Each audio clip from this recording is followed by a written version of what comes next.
Good morning. Oh, I did it. I'm here. We're live together. How is everybody?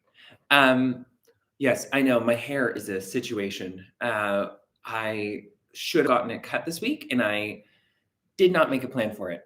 Also quite blind because I'm not wearing glasses at the moment. Was the usual smooth entry into this. Oh, thank God no one is watching it. You will be able to see this on playback, though. That's the real work.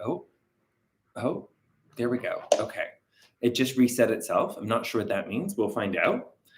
Hi to no one. Oh, there we go. 3 people. Hi. A little bit of an unexpected live. I need to start scheduling these so people are aware that they're happening. I think that will be a massive improvement on the situation. I'm sitting here because this should have the best light in the entire room. So hopefully this is a little clearer. I hope everybody is having a good morning. I actually got here 10 minutes early. It just took me that long to collect all the new yarn that we've had come in to show you. And I didn't even grab any of the restocks or anything else. It was just the new yarn. And it took more than 10 minutes to pick it all up and put it in a basket to go beside my chair while I talked to all of you this morning. So, this might go a little long. I'm going to talk to you guys about some of the projects I've been working on, what I have on the needles at the moment. Then, as I've not hinted at, I've just directly said, there's a lot of new yarn to show you. So please strap in for that. There are colors, there are things. It's great. And I want to talk to you about what your plans are for Euorpean Summer. Oh, that's my lunch. Such a smooth entry this morning. There's the project bag. Okay, right up front. Thank you to everybody who's watching. If you're watching this live somehow without being subscribed, that's amazing. I don't know how YouTube does that. But please, if you are watching this and you're not subscribed, do go ahead and click that subscribe button. And also tell all of your friends to come and subscribe, because what are they doing if they're not watching this podcast? What are they doing with their lives? I have no idea. I also just want to say thank you to everybody who does watch every week. It makes a big, big difference. I believe that our notes have not been uploading, which I've just noticed today. Good morning, Joanna. Good morning, Mary. So I've just noticed that the notes aren't uploading. I am sorry about that. I was not aware that was happening until this morning when I logged in and YouTube showed me an error for the video upload. So I will go back and fix those for the previous videos. That was not on purpose. It was just a bit of a hiccup. Please do though, go back and watch all of the old podcasts. They're super relevant. They're not. Sorry, because at least half the podcast is showing you new things. And after about a year, the new things aren't new anymore, or we don't even have them any longer. So it's kind of one of those hilarious catch-22s. So just so everybody is aware, this sign that's blurred right here that now I'm tapping is coming clear. We are having a 10% off sale in store and online all weekend on everything that is in stock, with a couple of exclusions. Those exclusions are products that we either carry on consignment or that are for pre-order at the moment, in classes and stuff like that. But everything else is on sale. If you have not booked, there is a steeking class tonight that may have a few spots in it if you're a local. I have a fun way of doing the steeking class this time around that I think you guys are going to find very interesting, and hopefully when I describe it will make sense to all of you. And this is how I'm going to approach teaching steeking from now on if this goes well. I'm trying to make some adjustments to my overall... Sorry, there's just a very terrifying noise outside. Oh, I hope that wasn't in the construction site. Teaching steeking is a really interesting thing to do. It's a very basic knitting skill in many ways that I think a lot of knitters find incredibly unapproachable and very terrifying. So I thought a better way to approach steeking is actually to steek a larger object. So one of the big things that happens when we're teaching steeking is we send out a thing in advance. And those of you who've done a steeking class with me know this is how I used to do it, because this is the kind of standard way of approaching it. So you send out this thing, and people come and you knit a little swatch. It's like this big, and it's got a steek panel in it. And then you get shown how to reinforce the steek, and then you cut it, and then you go home, and then you never do it again. because you only did it on this small thing. So it doesn't give you a good idea of the relative scale of what you can accomplish by steeking. And I think that showing someone a finished steeked object is a really great thing, but showing people a thing that you can actually make out of steeks and then using that as a class sample, I hope is going to be more interactive. So I have made something that has multiple steeks on it. I started this last week for teaching for the two-handed colorwork course, which if you came to that, thank you so much. And I finished both pieces yesterday. So this is going to now become a pattern because apparently it's quite pretty. I just literally like dreamt this up the other day. So I wanted to have a sample to use for the two-handed colorwork class. And I also I didn't grab a single ball of this yarn. This is Durarum Gilead and Clematite and Cell. So if you were looking to make something similar to this, or if you are somebody who may want to test knit this aggressive little object, you will need 7 balls in total, 3 balls of one color, which will be the background color. So I used 3 balls of white and 4 balls of the other color, which I used Clematite. So I used Cell and Clematite. So the color that's in the ribbing is the one that you use more of, obviously, and you need the 4th ball to do the ribbing. So this is a little steek thing that I've come up with for this class. And it was also a great sample for the two-handed colorwork class. So what we're going to do is, as a group, we're going to finish the steeking process by doing some reinforcement, and then we're going to cut this whole garment open together.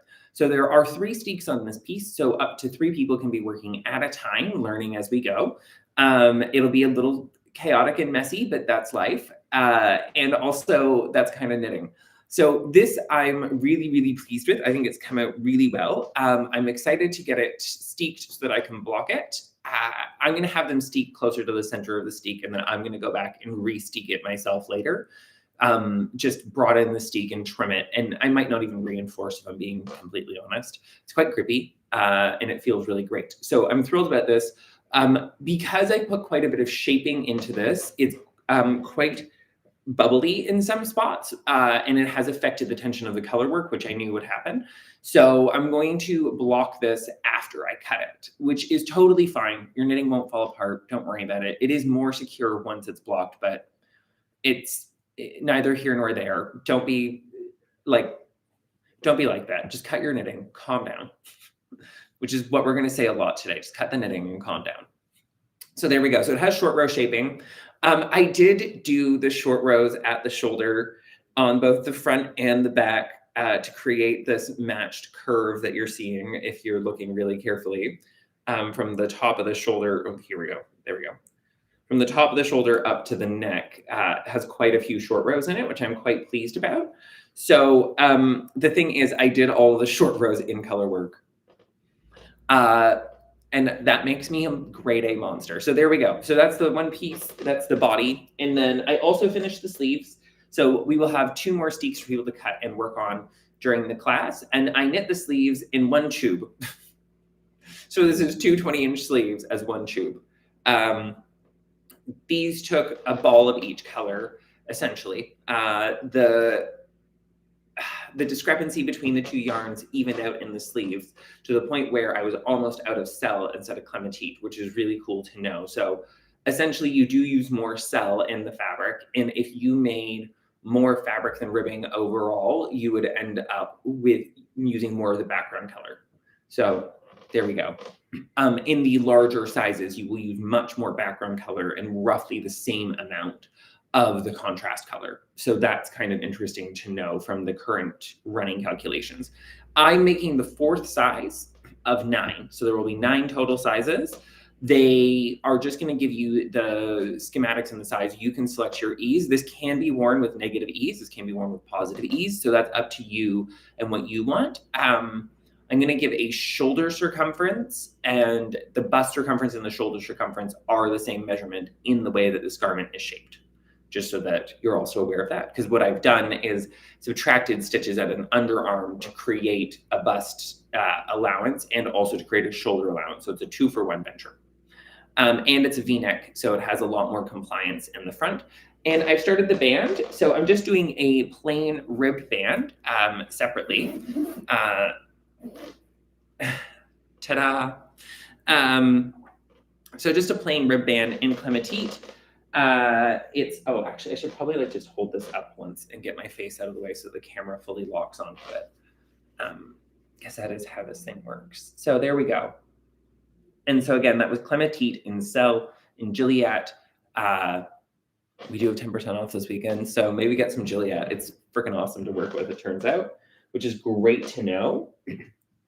I also am hard at work on the band, as I mentioned. It is not terrifically exciting knitting. It's not going to take very long.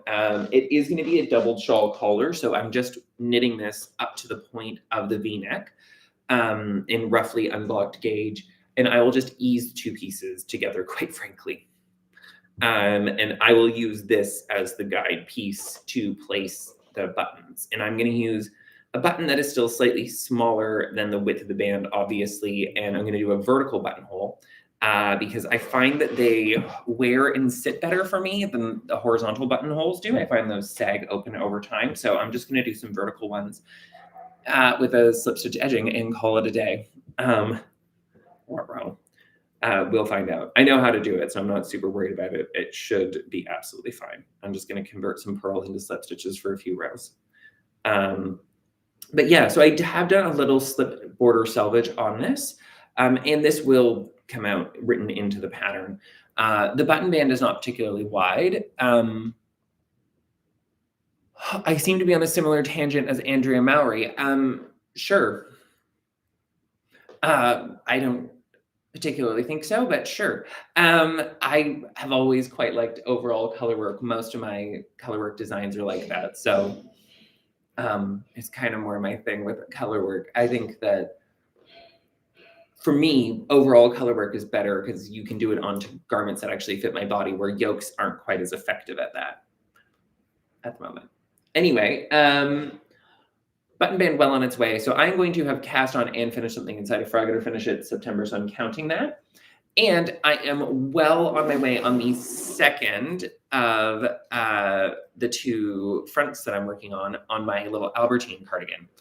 Albertine is one of the yarns that's on its way to us. It comes in these delightful little 50-gram donuts. Let's bring it right up there for you. So this is Albertine by Durerem. It's a blend of organic French merino and silk. We have a beautiful selection on the way, and we do have some Go-Go Dynamo kits in limited numbers up for you guys in Albertine as well. I guess Andrea is doing a lot of all over color work. Maybe we just all kind of go through these seasons. I don't really, like, I'll be very honest. I don't really look at what other people are doing. The longer that I do this, the less I'm like particularly interested. I'm going to knit the mystery knit along because I think it'll be fun in relative terms. But overall, I'm just kind of like off doing my own little thing. I literally just really wanted a sample. What happened was, I'll tell you the story, Adele, of how this happened. I'll tell all of you the story of how this happened. I wanted to make a worsted weight steeped cardigan, and I went looking for them. So I specifically wanted worsted weight yarn so that I could use the Juliet, and also so that I could get it done in a reasonable amount of time so that I could have it for the class. I really was on a hunt, and I looked at like 60 or 70 patterns, and I just wasn't very happy with them. I take a lot of photos of tile. Weird fact. Most of the color work ideas that I have come from tile. So, for example, the Catharsis cardigan, its color work is from tile from Barcelona that I took a picture of when I was a teenager when I was there. Then the tile that inspired this particular one, well, this is kind of a mixture of 2 sort of concepts, like Delftware and tile, and a little bit Denby pottery as well. Like I couldn't help but see the Denby pottery sort of thing going on. But I saw a photo of that tile in an architectural magazine, and then I saw a picture of it in the background of a Swedish restaurant. And I looked at the tile and I was like, you know, that's just really cool. And I kept seeing it in different places. And so I really started to hunt for it. And I have a book of what happened was I bought a book of knitting from Latvian weaving charts a long time ago. And in the book, there are pattern charts that she has converted from weaving charts into knitting charts. And then at the back of the book, there's a whole bunch of weaving charts that she has not converted into knitting charts. So they are still just the kind of more DPI style weaving charts. So they're really small and really dense, and they're not particularly easy to work from. And they don't take into account floats and other things. And there's a whole bunch of like just things about them that make them not particularly suitable for the purpose of knitting from them. But she makes a really good point that you just kind of have to fiddle around with them as you work on them. So I found a chart in that Latvian weaving book that was nearly identical to the tile pattern. And I guess it's probably just like a common regional motif. Like there's a lot of things like that repeat everywhere. Yeah, thank you. I really like architecture and tile.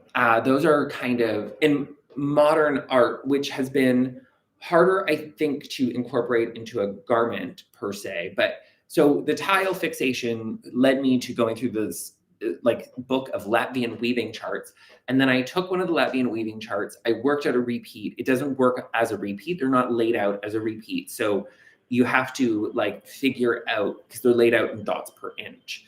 So you have to work out what the repeating section of it actually is and what that looks like, and then what the stitch and row counts are, and then you have to kind of work from there. And it just came about, honestly, serendipitously, that the cast-on stitch count was like near the cast-on stitch count that I wanted for my chest and shoulder measurement was nearly identical to an even division of the repeat, which means I could start with a half repeat on either front and then work across the whole thing and it would be perfect. And then I could make a perfectly mirrored chart. And then as I went up in sizes, I could just expand the number of stitches at the front and then just expand that to make the chart work without interrupting anything. I'm going to be honest about a whole bunch of things about how this design works. The color work will not line up at the shoulders except by serendipity because I haven't taken that into account. Because it's a weaving chart that I've converted into a knitting chart by making a bunch of adjustments to it, and also because I wanted to make a singular large piece of fabric. I wasn't particularly concerned with that level of pattern matching because I didn't want to insert a side seam. If I had inserted a side seam, what I would have done was begun and ended the mirrored portion for each section of the garment at each seam edge, thereby making it so that the shoulder stitches would perfectly line up and be completely symmetrical. However, I chose for construction reasons to sacrifice this symmetry at the shoulder in order to create something that was easier to knit and also, quite frankly, easier to design. By working with a singularly large motif over an entire piece of fabric and not needing to be as concerned about how the repeat plays out because you're not breaking it into pieces. You're just essentially making one large piece of fabric and then cutting it and then applying seams for structure. And because most of the sections are quite visually separate from one another. So while I think this particular style of knitting limits the knitterly details you can insert into it, especially with all of the shaping and things that I do also think that it makes a really worthwhile garment that'll be a great example of how to knit with steeks. And so, everyone, that's how we ended up here. I'm so sorry. It is the reality of the situation. I made the whole thing and got there, and then, yeah, it all worked, but it was just kind of funny. And that's how it happened. So I just did some math. Everything worked out quite closely. I decided just to cast on and make the thing for the class. And yeah, I have to admit, it came from years of looking at photos of the same tile over and over again that I finally found something that resembled it and then played around and reworked it into the final thing that it is now. I will admit, the first repeat is riddled with mistakes because I tried just to knit from the weaving chart initially in the dots per inch format. And I'm just going to tell you all the truth that you may not find surprising. It was nearly impossible to do. It completely didn't work. It was ridiculous how badly it went. I'm so sorry. I just need a drink because I've been talking for 20 straight minutes. Oh.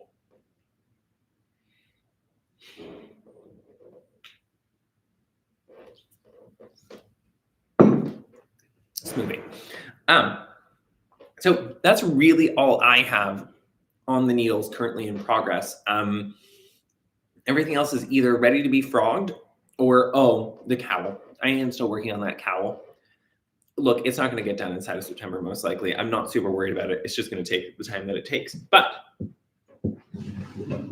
whew, with a very boring story about how I knit a cardigan, I am so sorry. Oh yeah, it is kind of a cool thing, right? Like this book was really fascinating.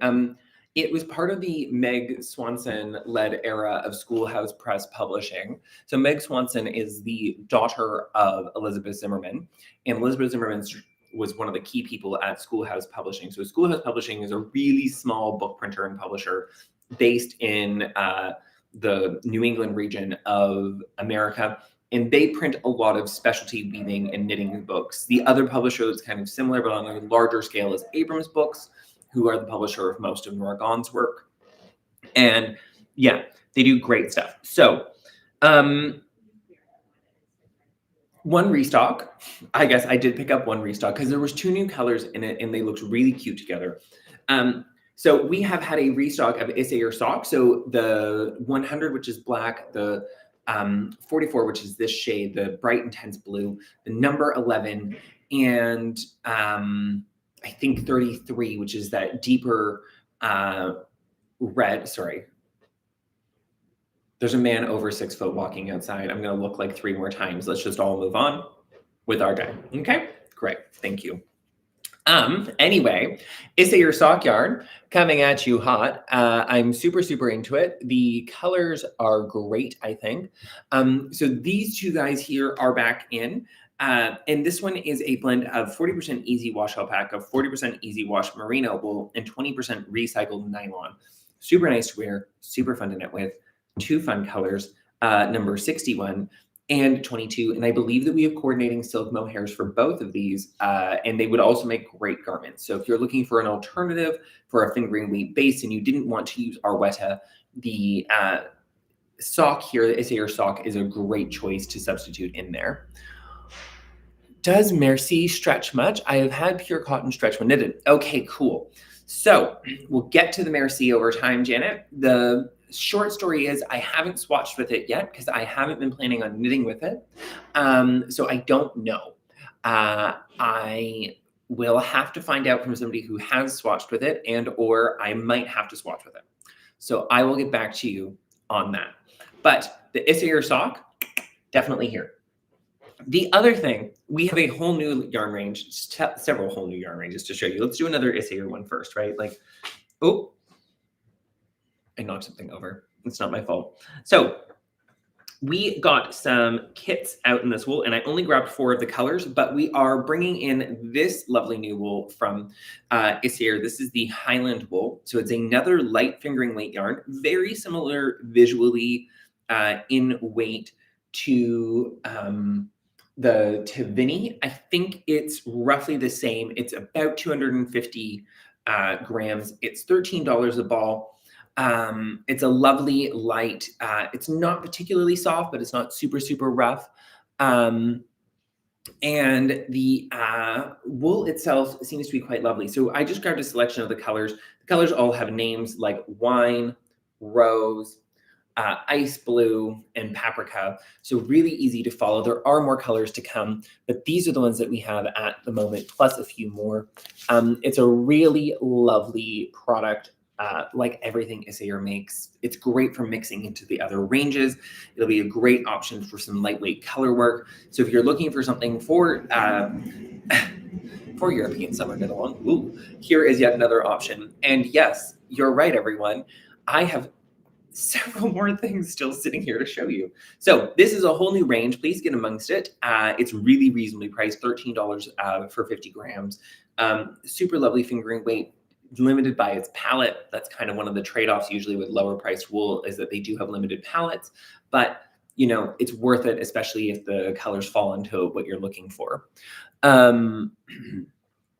Perfect. Then we have, I'm really excited. This was a firm favorite at every other yarn store that I've ever seen it carried at. So this is the fiber company Luma. Fiberco Luma is a really luxurious blend, a lofty blend, a DK weight, so great for a lot of different garments. It's organic cotton, linen, merino wool, and silk.